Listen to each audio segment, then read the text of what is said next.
আমার চ্যানেলে তোমাদের সকলকে স্বাগত। আজ আমরা ক্লাস 8-এর রায় ও মার্টিন প্রশ্নবিচিত্রা থেকে বাংলার দ্বিতীয় পর্যায়ক্রমিক মূল্যায়নের 6 নম্বর স্কুল সলভ করব।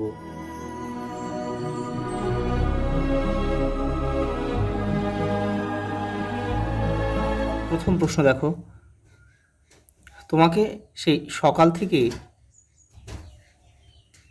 তোমার মতো মনে পড়ছে।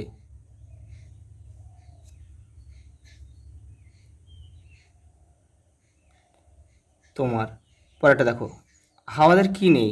বাড়ি। হঠাৎ করে প্রায় কতজন কৃষক রমেশের কাছে এসে কেঁদেছিল? 20 জন। ডাম্বল বুকুর কোন কাকার আলমারি ভেঙে বই নামিয়েছিল? সেঁজো কাকা। ভারতবর্ষ শব্দটি কোন ধরনের বিশেষ্য? সংজ্ঞাবাচক বিশেষ্য।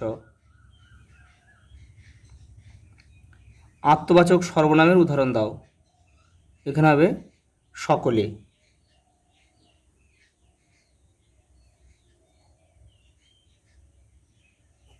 ক্রিয়ার মূলকে কি বলা হয়? ধাতু। তোকে নিয়ে আর পারি না। নিম্নরেখ পদটি হলো, অর্থাৎ আর, এটা একটা অব্যয়। বৃথা সময় নষ্ট করো না বাক্যটি হলো অনুজ্ঞাসূচক বাক্য। দরজা খুলিস না কেন বাক্যটি প্রশ্নবোধক বাক্য।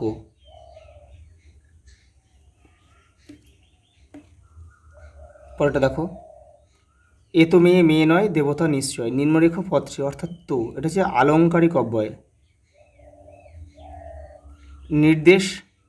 নির্দেশক সর্বনাম হলো এটা। দেখো এখানে 1-এর 6টা একটু আমাদের ভুল হয়ে গেল। এটা আত্মবাচক বলেছে, এটা আত্মবাচক সর্বনাম হচ্ছে আপনি হবে। এটা আত্ম মানে নিজে, এটা হবে না, একটু ঠিক করে নিও। পরেরটা দেখো,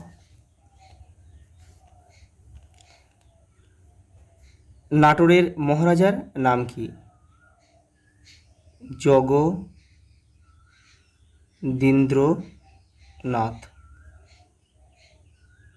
সকলে তাকে কি বলে সম্ভাষণ করতেন? তাকে নাটোর বলে সম্ভাষণ করতেন। নাটোর।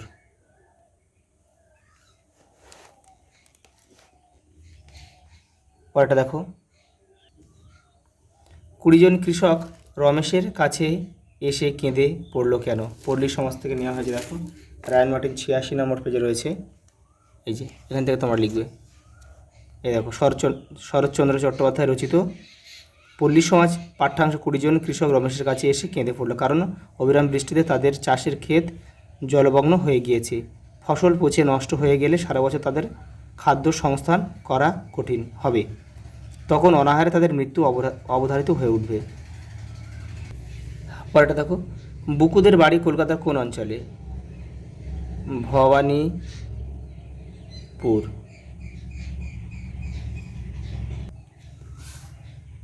বৃক্ষ শিশু নিরাপদে নিদ্রা যায়। বৃক্ষ শিশু কোথায় নিরাপদে নিদ্রা যায়? কঠিন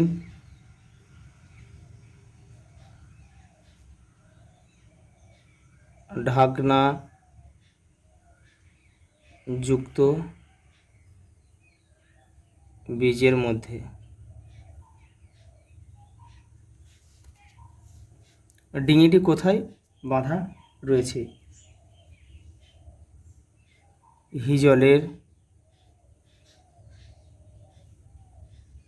হিজলের ডালে। পাড়াগার দুপুর ভালোবাসি কবিতা থেকে কিন্তু এটা নেওয়া হয়েছে।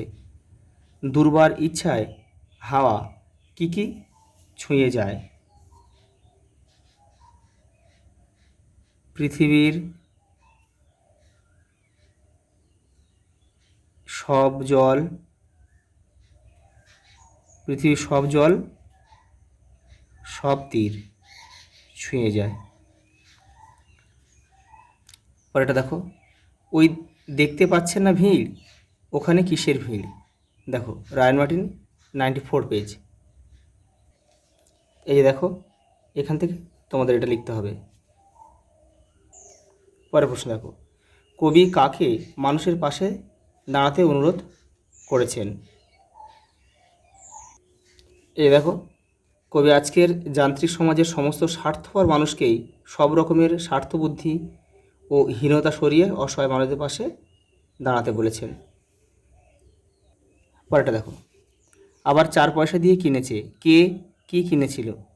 দেখো উপরে লিখে দিচ্ছে এখানে, অপু কিনেছিল, কি কিনেছিল, শকুনের ডিম। শকুনের ডিম।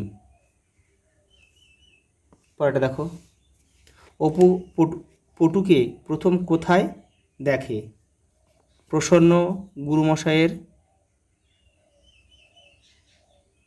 প্রসন্ন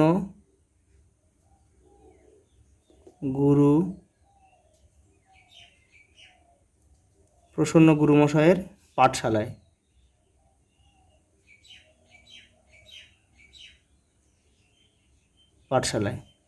পরেরটা দেখো, দুর্গা ছোট হাঁড়িতে কি রান্না করেছিল। পরেরটা দেখো, দুর্গা ছোট হাঁড়িতে কি রান্না করেছিল। ভাত, বেগুন ভাজা আর মেটে আলু।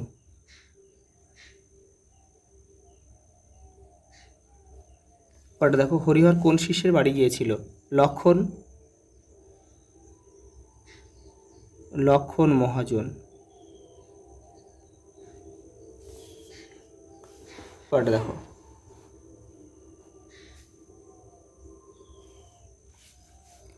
একেই বলে রাজ সমাদর। উদ্ধৃতিটির আলোকে নাটোরের মহারাজার অতিথি বাৎসল্যের পরিচয় দাও। এই দেখো, একে বলে রাজ সমাদর, রায়ান মার্টিন 130 নম্বর পেজে রয়েছে। এখান থেকে তোমরা এই পর্যন্ত লিখবে। পরেরটা দেখো, ও কি কাণ্ড করছো তুমি, কে কি কাণ্ড করছে। দেখো 113 পেজে রয়েছে, কি করে বুঝবো থেকে নেওয়া হয়েছে। এই যে এখান থেকে এটা লিখে দেবে তোমরা। পরের প্রশ্ন দেখো, নানা উপায়ে গাছের বীজ ছড়াইয়ে যায়, উপায়গুলি পাঠ্যাংশ অনুসরণে আলোচনা করো। দেখো এখান থেকে তোমরা লিখবে। রায়ান মার্টিন এটা 102 নম্বর পেজে রয়েছে। এই যে এখান থেকে এই পর্যন্ত। পরের প্রশ্ন দেখো, মানুষ খাঁটি কিনা চেনা যায় শুধু টাকার সম্পর্কে, কে কার সম্পর্কে এই কথা বলেছিল। রমেশ বলেছিল রমাকে। কেন বলেছিল দেখে নাও। এই যে এখান থেকে তোমরা এটা লিখবে। পরের প্রশ্ন দেখো, ওই পথ দিয়ে জরুরি দরকারে যাচ্ছিলাম ট্যাক্সি করে, কবির যাত্রাপথের অভিজ্ঞতার বিবরণ দাও। দেখো রায়ান মার্টিন 95 নম্বর পেজে রয়েছে এটা। এই যে তোমরা এখান থেকে এটা করবে। পরেরটা দেখো, পৃথিবীর কোন কোন অংশে হাওয়া ঘুরে বেড়ায় লেখো। রায়ান মার্টিন 108 নম্বর পেজে রয়েছে। দেখো এই যে এখান থেকে এটা লিখবে। পরের প্রশ্ন দেখো, স্বপ্নে যে বেদনা আছে, কবির স্বপ্নে কেন বেদনার অনুভূতি। 121 নম্বর পেজে দেখো। এই যে এখান থেকে লিখবে। এখান থেকে এপারেও রয়েছে কিছুটা, এই পর্যন্ত। পরেরটা দেখো, এই বাড়ির যত আনন্দ হাসি আঁকা জীবন্ত করি। কবিতায় কবি প্রকৃতির সঙ্গে একাত্ম যে গ্রামীণ কুটিরের জীবন্ত ছবি এঁকেছেন তার বিবরণ দাও। দেখো 137 নম্বর পেজে রয়েছে। এটা অনেকটা বড় রয়েছে, এখানে তোমরা পড়ে একটু ছোট করে লিখবে।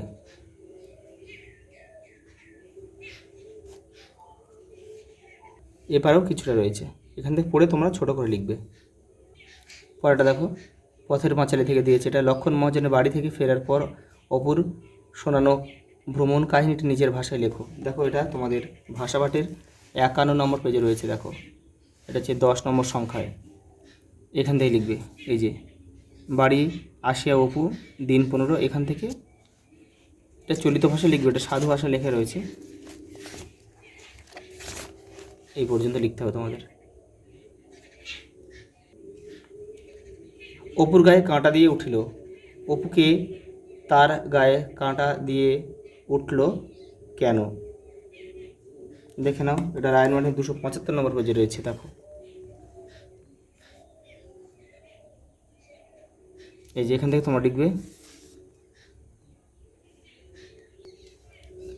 আচ্ছা, এটা হচ্ছে অপুকে পথের পাঁচালী উপন্যাসের একটা কেন্দ্রীয় চরিত্র এবং সর্বজয়া ও হরিহরের সন্তান হচ্ছে অপু। এটা তোমরা লিখে নেবে।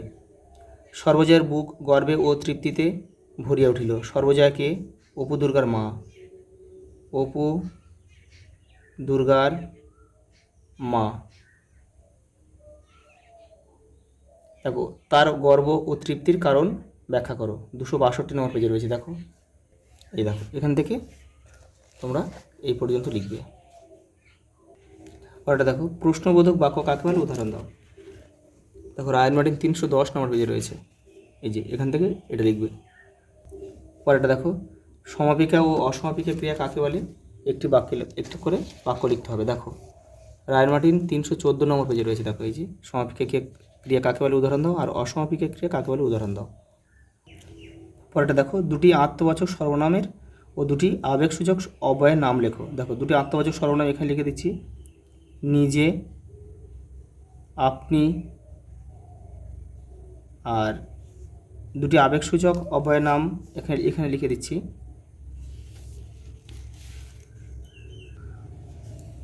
লিখবে বা,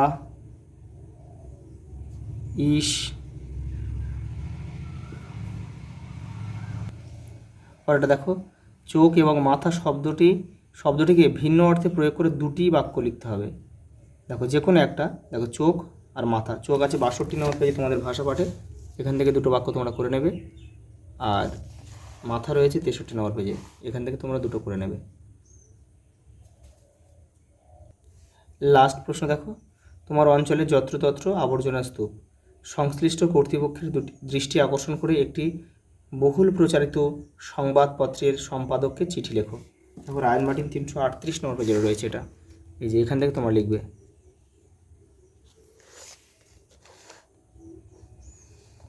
এখানে তোমাদের ঠিকানা দেবে, আর এখানে তোমার নাম, নমস্কার তোমার নাম। আজ এই পর্যন্ত, দেখা হবে পরের ভিডিওতে।